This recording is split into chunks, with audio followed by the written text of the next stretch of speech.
Wara li fl-aħħar xhur saru diversi appelli kemm mill-Partit Nazzjonalista kif ukoll minn bosta unions u korpi kostitwiti, issa kien imiss il-President tal-MHRA Tony Zara illi insista li pajjiżna ma jiflaħx għal dawn in-nies kollha li qed jaslu filwaqt li stqar li kaġun ta' nuqqas ta' investiment diversi setturi qed jaffaċċjaw sfidi kbar. Waqt konferenza li saret il-ġimgħa filgħodu propju waqt li kienet qed issir diskussjoni dwar is-settur turistiku, Tony Zara qal l-idea tal-Gvern li jisplodi l-popolazzjoni ta' pajjiżna kienet ġennata u qal li huwa għalhekk li pajjiżna qed jaffaċċja problema bl-isbrof ta' dranaġġ fil-baħar tuħ fil-provvista tal-elettriku kif ukoll nuqqas ta' spazju fl-isptar Mater Dei. Are we going to have more drainage going into the sea?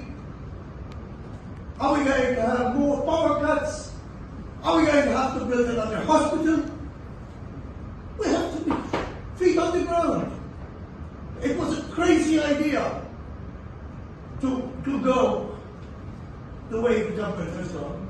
Apparti minn hekk Tony Zara qal l-MHRA 3 snin u nefqet 100,000 euro fuq il-Carrying Capacity Report illi żvela kif pajjiżna ma jistax jibqa' sejjer f'din id-direzzjoni. Dan fil-waqt li għal darba darbtejn saħaq li aktar nies pajjiżna mhijiex is-soluzzjoni. 3 years ago, we spent 100,000 euros to produce a Carrying Capacity Report. And you know what people did with it? They just put it in the bin. If you had read that report, you would have seen that there's going to be overcapacity. 3 years ago, we said we're going to have overcapacity.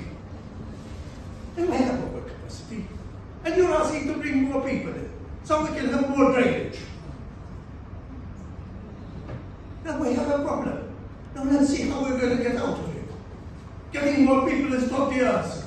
Intant f'kummenti ma' Net News il-President tal-MHRA stqar li l-problemi li qed jaffaċċja pajjiżna bħalissa kienu diġà ġew imbassra bil-Gvern baqa' ma investix. Dina x'kienet xi ħaġa li pprevedejna meta ħriġna ir-rapport tlestin ilu illi kien jgħid il-Carrying Capacity Report. Il-Carrying Capacity Report kien jgħid isma' jekk in-nies fil-pajjiż seqgħu jikbru b'dan ir-rata u allura ikollok ħafna iktar popolazzjoni, inti għandek sitwazzjoni fejn għandek bottlenecks. Il-bottlenecks jista' jkunu fid-dranaġġ, il-bottlenecks jista' jkun fid-distribution tal-enerġija, il-bottlenecks jista' jkunu f'ħafna postijiet.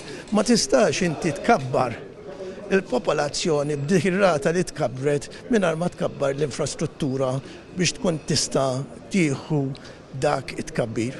Kaġun ta' din l-esplużjoni fil-popolazzjoni pajjiżna qed jaffaċċja numru ta' problemi, fosthom traffiku f'kull ħin tal-ġurnata, dewmien sabiex wieħed jinqeda fid-Dipartiment tal-Emerġenza ta' Mater Dei, nuqqas ta' spazju fl-isptar u tuħ fil-provvista tal-elettriku għal sija twal f'temperaturi għoljien.